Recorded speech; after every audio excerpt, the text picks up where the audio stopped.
Good morning, students. I am Dr. Smriti Jory, Associate Professor Zoology, Government JDB Girls College, Kota.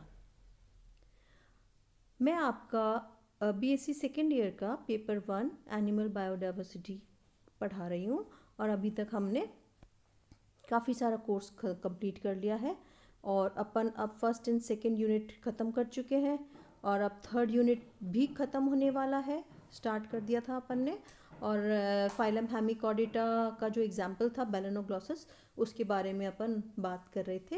और पिछली class में भी मैंने आपको इसके वेरियस सिस्टम्स पढ़ा दिए थे, इसका हैबिट, हैबिटेट, कैरेक्टर्स, क्लासिफिकेशन, वो सब अपन पहले डिटेल्स में पढ़ चुके हैं। और पिछली क्लासेस में मैंने आपको इसका digestive system, respiratory system and blood vascular system भी पढ़ा दिया था। आप लोग बराबर उनके पीडीएफ या आप अपनी खुद की पर्सनल बुक से इसको पढ़ते रहिए तो अच्छे से समझ में आ जाएगा। अब चलिए हम इसके छोटे छोटे से टॉपिक्स हैं, अब ये इनके बारे में थोड़ा सा बता देती हूँ आपको। अब हम इसका एक्सक्रीटरी सिस्टम के बारे में पढ़ते हैं। जब हमने पिछली क्लास में मैंने आपको इसका ब्लड वास्कुलर सिस्टम बताया था तो उसके साथ में the title was written as blood vascular system and excretory system. Means कि ब्लड वास्कुलर सिस्टम एक तरीके से उसका एक्सक्रीशन में भी सहायता कर रहा था। तो अब एक्सक्रीटरी सिस्टम क्या है और कैसे कंप्राइज कर रहा है बेलेनोग्लॉसस में। बेलेनोग्लॉसस का कोई वेल डिफाइंड एक्सक्रीटरी सिस्टम या excretory organ is not found. उसमें ऐसा कोई सिस्टम या फंक्शन एक्सक्रीशन से संबंधित नहीं पाया गया है या अभी तक उसके बारे में फाइंडिंग्स नहीं है। अब ये अज्यूम जरूर करा गया है कि जो सेंट्रल रीजन जो था प्रोबोसिस और कॉलर के बीच वाला जो रीजन था, सेंटर में ग्लोमेरुलस प्रेजेंट था, जो कि अपन ने ब्लड वास्कुलर सिस्टम में भी देखा था कि वहाँ एक गुच्छेनुमा संरचना बन रही थी बहुत सारी वेसल्स की, जिसको हमने ग्लोमेरुलस कहा था, जो कि ब्लाइंड पेरिटोनियल ट्यूब्स से बनकर बना था। और प्रोबोसिस का जो कॉम्प्लेक्स था, मीन्स प्रोबोसिस और कॉलर के बीच में जो प्लेस थी वहाँ पर ये ग्लोमेरुलस स्थित था। तो ये इसको हाँ एक्सक्रीटरी फंक्शन में माना गया कि एक्सक्रीशन यहाँ से संभव होता है, क्योंकि यहाँ पे हमने देखा था कि यहाँ पे एक्सचेंज या elimination of the nitrogenous waste products इस ग्लोमेरुलस के द्वारा किया जा रहा था। और यहाँ पे ये है जो ग्लोमेरुलर सेल्स जो थे वो ब्राउनिश क्रिस्टल्स प्रेजेंट होते हैं इन सेल्स में। और क्या होते हैं कि इसमें ये भी था कि ये जो सेल्स हैं ग्लोमेरुलर सेल्स जो हैं, ये जो भी फॉरेन बॉडी होती है, फॉरेन मटेरियल होता है, तो उसको एक पार्टिकल या ग्रेन जैसी स्ट्रक्चर में कन्वर्ट करके ये सेल्स में स्टोर कर लेते हैं। तो अब जो ग्लोमेरुलर सेल्स हैं तो इसमें क्या क्या पाया जा रहा है, ब्राउनिश क्रिस्टल्स पाए जा रहे हैं। और यहाँ पे क्या होगा, प्रोबोसिस का जो कॉम्प्लेक्स है वो भी, उसका कलर भी ब्राउनिश इसीलिए शो होता है क्योंकि ये ब्राउनिश क्रिस्टल्स प्रेजेंट है वहाँ जो ग्लोमेरुलर नेटवर्क है उसमें। और जो ग्लोमेरुलस है जो रीजन, इसका एथ्रोसिटिक फंक्शन है। एथ्रोसाइटोसिस का मतलब क्या हुआ, it has the capacity of, इसमें जो सेल्स हैं ग्लोमेरुलर सेल्स में, सम सेल्स में ये कैपेसिटी है कि जो फॉरेन मटेरियल जो होगा उसको कलेक्ट कर लेते हैं और इसको स्टोर कर लेते हैं ग्रैनुलर फॉर्म में, छोटे छोटे ब्राउन कलर के ग्रेन्स के रूप में ये स्टोर कर लेते हैं साइटोप्लाज्म में, जिससे कि उसका कलर भी ब्राउन जैसा दिखता है। तो यहाँ पे ऐसा कोई एक्सक्रीटरी सिस्टम, किडनी या और भी कोई ऐसे नेफ्रीडिया वगैरह ऐसे कुछ नहीं दिखाई देते, only the glomerulus network is seen. तो ये तो इसका एक्सक्रीटरी सिस्टम के बारे में इतनी ही जानकारी उपलब्ध है। अब हम इसके प्रोबोसिस कॉम्प्लेक्स के बारे में भी थोड़ा सा बताते हैं। प्रोबोसिस कॉम्प्लेक्स में क्या था, प्रोबोसिस कॉम्प्लेक्स में ग्लोमेरुलस प्रेजेंट था सेंटर में। अपन ने वास्कुलर सिस्टम में भी पढ़ा था कि ग्लोमेरुलस प्रेजेंट है, ये एक्सक्रीटरी ऑर्गन जैसे काम कर रहे हैं। और हेमिकॉर्डेट्स का ये एक यूनिक फीचर है कि ग्लोमेरुलस जो है network, it acts as the excretory organ. और ये फिंगर लाइक प्रोसेसेस होंगी, ट्यूब लाइक स्ट्रक्चर्स होंगे, फिंगर लाइक आउट पॉकेटिंग्स होंगी ये पेरिटोनियम के एक्सटेंशंस होते हैं और जो कि ब्लड साइनस से जुड़े हुए रहते हैं, और सारा जो ब्लड होता है ये सेंट्रल साइनस, ये ग्लोमेरुलस से पास होता है। और यहाँ पे मेटाबॉलिक वेस्ट जो होते हैं, नाइट्रोजनस मेटाबॉलिक वेस्ट होते हैं, वो एक्सपेल कर जाते हैं, एक्सट्रैक्टेड हो जाते हैं। अब यहाँ पे ये ब्रस्का एंड ब्रस्का ने 2003 में इसके बारे में बताया। उन्होंने ये भी बताया कि ग्लोमेरुलस, बकर डायवर्टिकुलम, सेंट्रल साइनस और हार्ट वेसाइकल ये कम क्या बनाते हैं, सब ये चारों पांचों चीज़ें मिलके प्रोबोसिस कॉम्प्लेक्स बनाती हैं। और प्रोबोसिस कॉम्प्लेक्स में मैंने बताया आपको ग्लोमेरुलस प्रेजेंट है, उसमें सेल्स हैं, उसमें फिंगर लाइक पॉकेट्स हैं जो कि यहाँ पे मेटाबॉलिक वेस्ट को एक्सट्रैक्ट किया जाता है। तो बस इतनी ही जानकारी उपलब्ध है अपने पास इसके एक्सक्रीटरी सिस्टम की। चलिए हम थोड़ा सा इसके नर्वस सिस्टम के बारे में भी पढ़ते हैं। अब नर्वस सिस्टम भी क्या है, nervous system although nerves are present but nervous system भी इतना वेल डेवलप्ड नहीं है। नर्वस सिस्टम बेलेनोग्लॉसिस का जो नर्वस सिस्टम है इसमें प्लेक्सस है। प्लेक्सस मतलब एक लेयर है नर्व सेल्स का जो कि बेसमेंट मेम्ब्रेन जो होती है उसके नीचे एक नर्व सेल्स का लेयर है, वो प्रेजेंट होता है।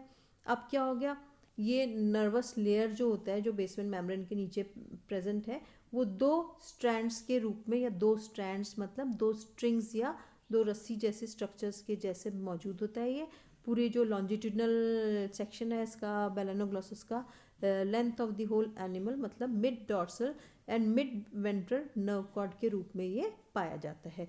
और ये पूरा जो है ट्रंक रीजन है वहाँ पर ये पूरा ये शुरू से लेके ट्रंक रीजन तक फैला रहता है।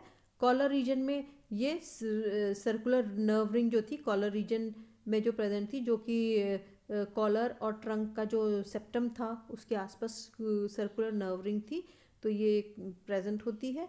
यहाँ से इस नर्व रिंग के नीचे ये वेंट्रल और dorsal, mid dorsal and mid ventral nerve cord के जैसे ये रन करती हैं और ये एक दूसरे से कनेक्टेड रहती है सर्कुलर स्ट्रैंड द्वारा, जिसको कि हम एंटीरियर नर्व रिंग भी कहते हैं। अब डॉर्सल कॉर्ड जो होती है, डॉर्सल नर्व कॉर्ड जो होती है वो कॉलर की जो सीलोम के आसपास प्रेजेंट होती है और ये एक नर्वस सेंटर बनाती है। और इम्पल्स जो होती है मीन्स सेंसेशन या सेंसरी जो स्टिमुलाई जो होता है या सेंसरी इम्पल्स जो होती है उसको पूरी बॉडी में ये ट्रांसमिट करती है या ट्रांसफर्स करती है या ट्रांसपोर्ट करती है। तो नर्वस सिस्टम के बारे में इतनी ही जानकारी उपलब्ध है अपने पास। तो this is the nervous system. ये तो बस आपकी जानकारी के लिए बताया कि इसमें सिर्फ 2 कॉर्ड्स होंगी, ventral mid dorsal nerve cord and mid ventral nerve cord, जो कि सर्कुलर रिंग से जुड़ी होंगी, नर्व रिंग से, एंड उसको एंटीरियर नर्व रिंग कहेंगे। और ये डॉर्सल नर्व कॉर्ड जो है वो पूरी बॉडी में ट्रांसपोर्ट कर देगी नर्व इम्पल्स को। So this was about the nervous system. चलिए अब इसके मीन्स इट कैन सेंस। अब हम चलते हैं थोड़ा सा इसके सेंस ऑर्गन्स के बारे में भी हम जानकारी लेते हैं। Although these are very small topics but still we need to have a knowledge about them. अब सेंस ऑर्गन्स कैसे होते हैं बेलेनोग्लॉसिस के। बेलेनोग्लॉसिस के सिंपल सेंस ऑर्गन्स होते हैं, 2 प्रकार के सेंस ऑर्गन्स कहलाएंगे। एक न्यूरोसेंसरी सेल्स हैं इसमें और दूसरा pre oral ciliary organs present हैं।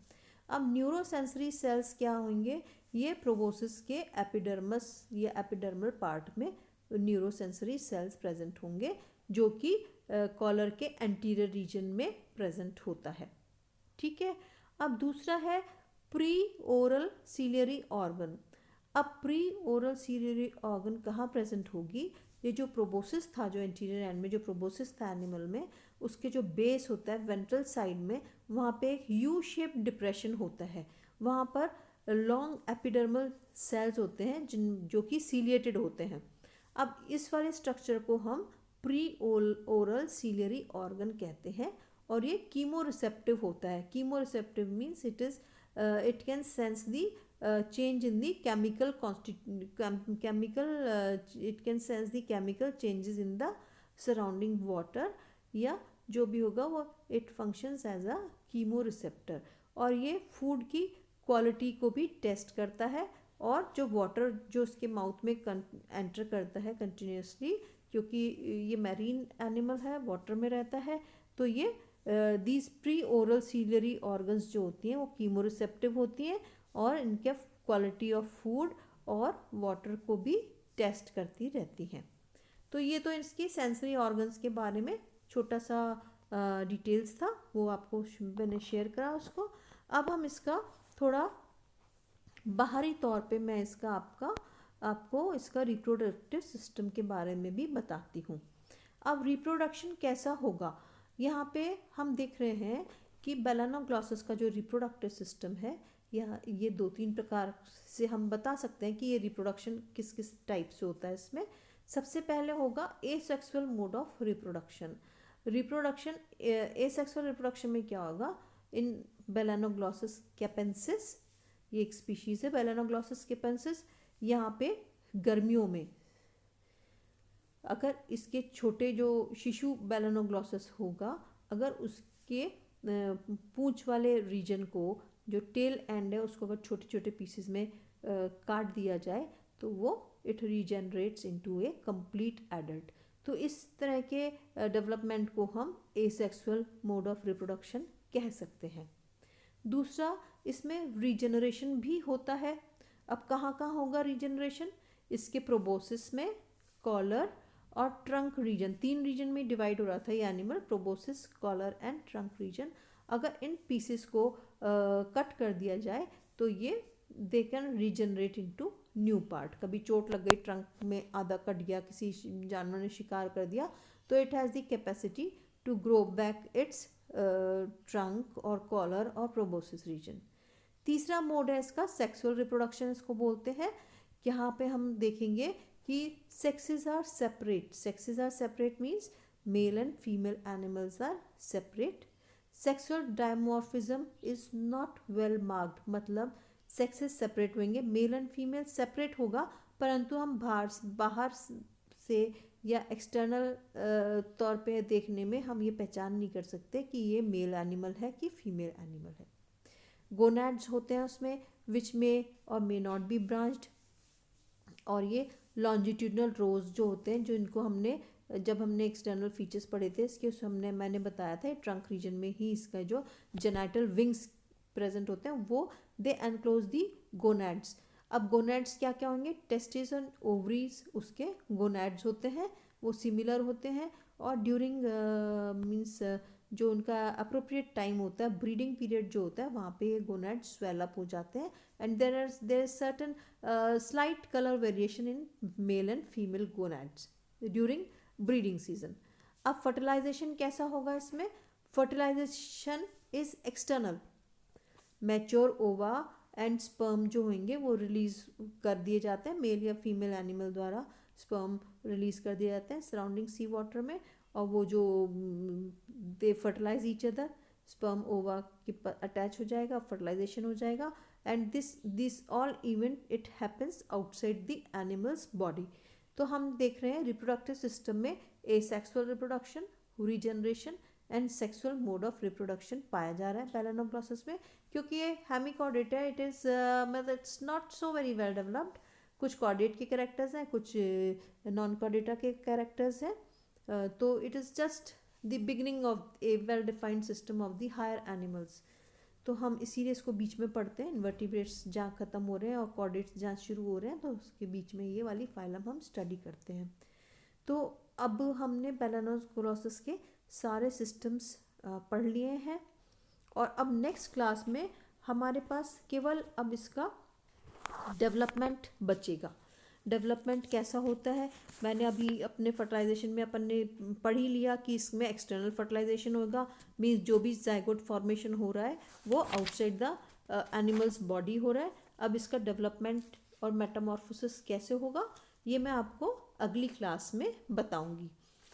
तो अब तब तक आप इस चीज़ को पढ़ लेना, इसका डेवलपमेंट देखेंगे अपन, और इसका लार्वा कौन सा इन्वॉल्व है और किस तरह का डेवलपमेंट है, इसका डायरेक्ट है कि इनडायरेक्ट। और जहाँ भी लार्वा स्टेज प्रेजेंट होगी डेवलपमेंट में तो वो इनडायरेक्ट मोड कहलाएगा, इनडायरेक्ट डेवलपमेंट कहलाएगा। तो यहाँ पर बेलानोग्लॉसस के डेवलपमेंट में एक लार्वा भी होता है, उसको टॉर्नेरिया लार्वा कहते हैं। तो अब अगली क्लास में हम बैलेनोग्लॉसिस का development and Metamorphosis into the adult form, उसके बारे में हम डिटेल्स में डिस्कस करेंगे। तो आज की क्लास हम यहीं ख़त्म करते हैं। अगली क्लास में हम ज़रूर मिलेंगे, जल्दी ही मिलेंगे। तो ठीक है, अगली क्लास के लिए बाय।